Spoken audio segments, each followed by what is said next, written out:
Hello everyone. In today's session, we will dive into one of the most beautiful and emotionally rich poems in English literature, Ode to a Nightingale by John Keats. This poem takes us on a magical journey from the pain and sorrow of human life to the eternal joy and beauty of a nightingale song. Keats expresses his wish to escape the harsh realities of the world through imagination, poetry, and nature. Whether you are preparing for exams or simply love poetry, this session will help you understand the poem with simple explanations and important literary devices. Let's explore the timeless beauty of Keats' words. My heart aches and a drowsy numbness pains my sense as though of hemlock I had drunk, or emptied some dull opiate to the drains. 1 minute passed and lithe words had sunk. It is not through envy of thy happy lot, but being too happy in thine happiness, that thou light-winged dryad of the trees, in some melodious plot of beechen green and shadows numberless, singest of summer in full-throated ease. The poet begins with a deep emotional reaction. His heart aches and his senses feel numb as if he had taken poison or hemlock or a strong drug opiate. He compares the feeling to sinking into Lethe, the river of forgetfulness in Greek mythology. Why is he feeling this? Not out of jealousy, but because he is overjoyed by the bird's happiness. The nightingale, a light-winged dryad, a forest spirit, sings joyfully in a shady forest filled with green beech trees. Her song represents pure natural joy and timeless artistic beauty. This stanza reflects romantic melancholy. Keats is overwhelmed not by sorrow but by too much beauty, that is the bird's song, which ironically brings him pain. As though of hemlock I had drunk, comparing his numbness to poisoning. It's a simile. Hemlock is a poisonous plant famously known for causing the death of the Greek philosopher Socrates. This allusion gives a dark, deadly tone to the poem and suggests a desire to escape from reality even through death. Lethe is a mythological river in the Greek underworld. According to myth, if the souls of the dead drank from it, they forget their earthly lives and sorrows. Keats feels like he is sinking towards Lethe, meaning he is slipping into forgetfulness or oblivion because of Bird's sweet enchanting song. So, Lethe is another allusion. Oh, for a draught of vintage that hath been cooled a long age in the deep delved earth, tasting of flora and the country green, dance and provincial song, and sunburnt mirth. Oh, for a beaker full of the warm south, full of the true, the blissful hypocrine, with beaded bubbles winking at the brim, and purple stained mouth, that I might drink and leave the world unseen, and with thee fade away into the forest dim. The poet wishes for a glass of old wine that tastes like the countryside flowers or flora and joyful dancing. Keats uses wine as a metaphor for escape from world pain to artistic or natural bliss. The warm south represents sensuous pleasure, sunny joy of southern countryside. He imagines a drink from Hippocrene, the mythical fountain of poetic inspiration. This is an allusion to a mythical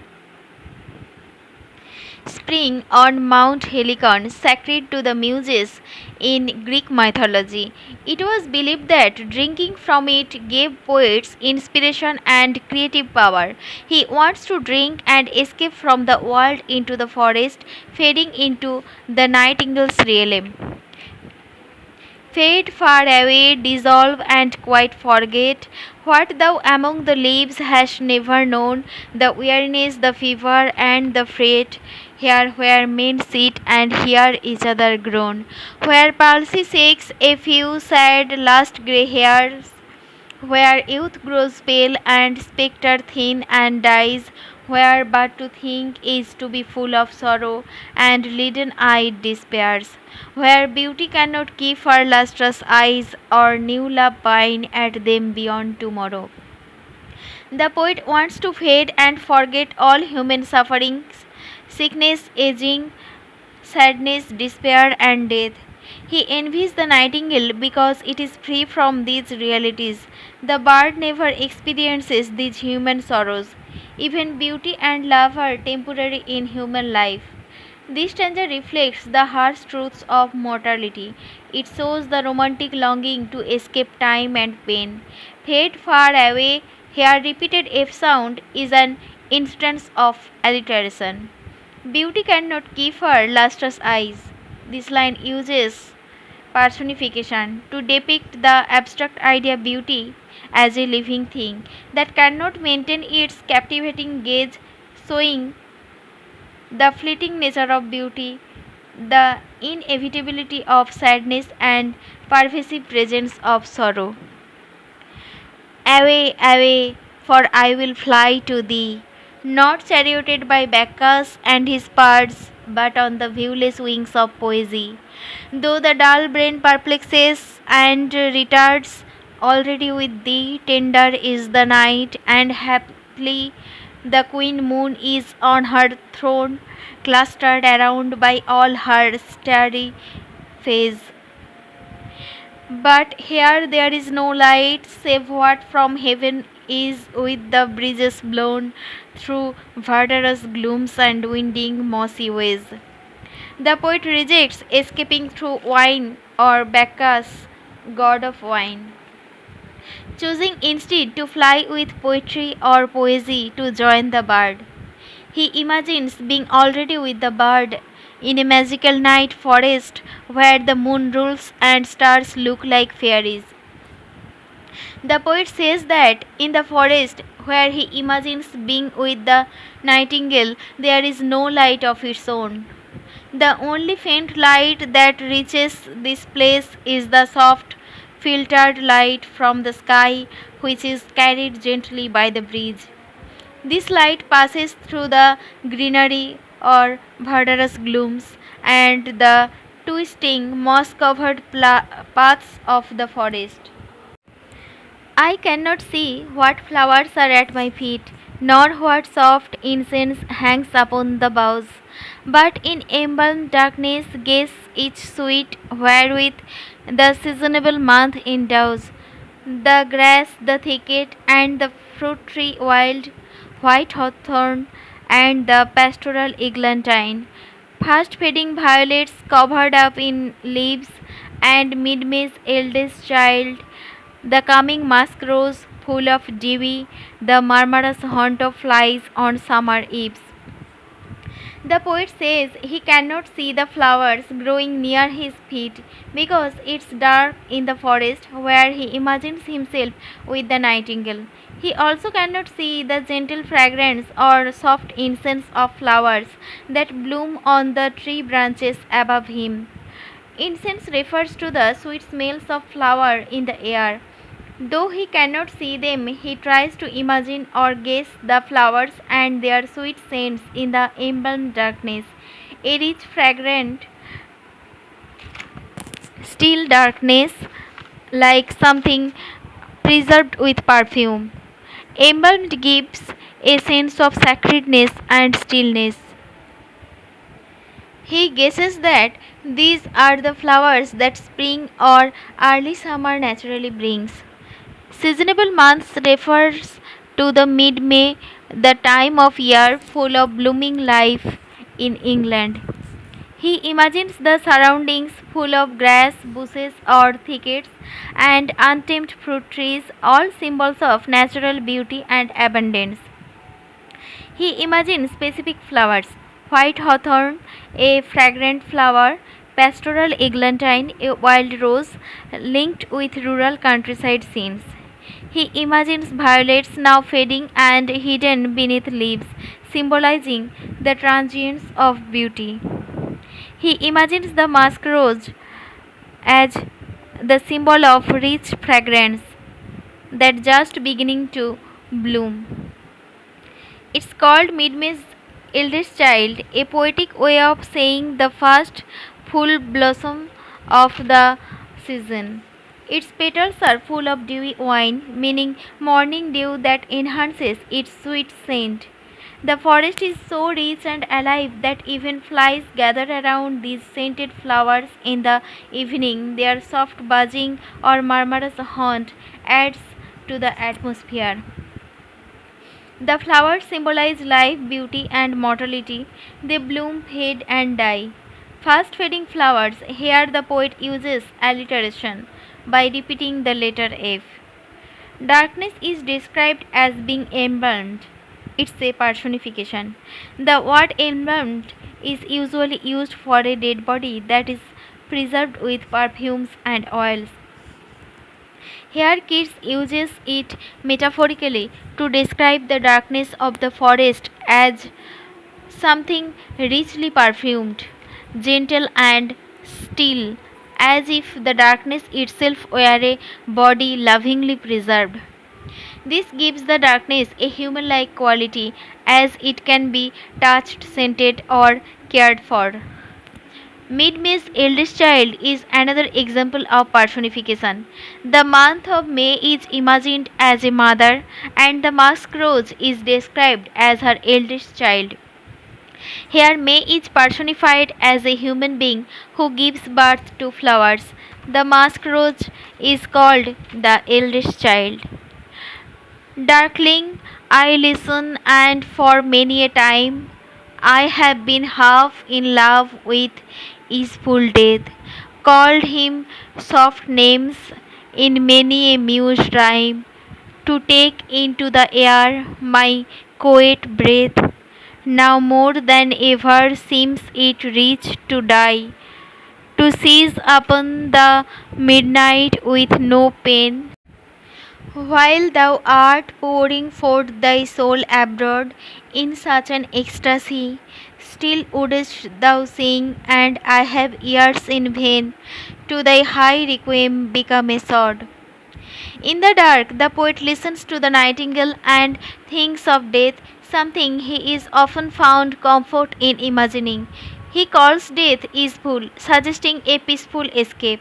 The bird's ecstatic song makes death seem even more welcoming, as if he could die now painlessly while beauty surrounds him. But even if he dies, the bird would still go on singing. He would become part of the earth or a sword, unable to hear it anymore. This is one of the most powerful and philosophical stanzas. Keats does not fear death, instead, he romanticizes it as a gentle release. Yet he recognizes that the bird's song is eternal while he is mortal. Called him soft names in many a mused rhyme. The poet says he has often called death by soft names, as if death were a person. This is personification because death is given human qualities. He is imagined as someone who can be called, invited, and even welcomed. The poet treats death like a gentle companion, not something terrifying. Easeful death, death, or usually frightening thing, is described as easeful, meaning comforting or soothing. Here, two opposite ideas are placed together. It's an oxymoron. To thy high requiem become a sword. Here, requiem is used metaphorically. The poet imagines himself dying peacefully while the bird continues to sing, and the song becomes his funeral music. The Nightingale song is not literally a requiem or a funeral song, but it is described as such. This direct comparison is a metaphor. Thou wast not born for death, immortal bird. No hungry generations tread thee down. The voice I hear this passing night was heard in ancient days by emperor and clown. Perhaps the self-same song that found a path through the sad heart of Ruth when sick for home. She stood in tears amid the alien corn, the same that of times hath charmed magic casements opening on the foam of perilous seas in fairy lands forlorn. The poet addresses the nightingale as immortal, not the bird itself, but its song, which lives on through generations. He says generations of people, rich and poor, have heard its song. He imagines the bird song comforting Ruth, a biblical figure who left her homeland, or enchanting someone in a fairy tale castle looking out at dangerous seas. This stanza glorifies the bird song as something timeless and universal. Kids contrast eternal art with mortal life. People die, but the song lives. Through the sad heart of Ruth. Here, Ruth is an allusion to the Bible. She was a Moabite widow who left her homeland and followed her mother in law Naomi to a foreign land longing for her home. Keats uses Ruth to symbolize homesickness, loneliness, and emotional sorrow, just like he feels separated from the nightingale's world. Forlorn, the very word is like a bell to toll me back from thee to my soul self. Adieu, the fancy cannot cheat so well as she is famed to do, deceiving elf. Adieu, adieu, thy plaintive anthem fades past the near meadows, over the still stream, up the hillside, and now it is buried deep. In the next valley glares, was it a vision or a waking dream? Fled is that music, do I wake or sleep? The word forlorn snaps the poet back to reality, like a bell waking him from a dream. He bids farewell to the nightingale song and to his imagination, which he now sees as deceptive. The bird song fades away into the distance, past fields, streams, hills, and valleys. He ends with a question. Was it all a dream, or did he really experience this moment of poetic vision? This final stanza returns the poet from imagination to reality. The ending is ambiguous. He is unsure whether he was dreaming or truly touched by something spiritual. Forlorn, the very word is like a bell. This is a simile, as it compares the word forlorn to a bell using the word like. Fancy, meaning imagination, is personified here as if it were a person that can cheat or deceive the poet. Fancy is described as deceiving elf, a mischievous fairy-like figure known for illusions. It is a personification. This is a metaphor also, comparing imagination to a playful trickster, one that often deceives with beautiful but false visions. So, John Keats in Ode to a Nightingale expresses his deep longing to escape the pain and sorrow of human life by losing himself in the eternal joyful song of a nightingale. At first, he feels a kind of painful happiness listening to the bird whose carefree song contrasts with human suffering. He wishes to escape reality through wine, poetry, or even peaceful death, imagining a place where he can forget life's miseries. The Nightingale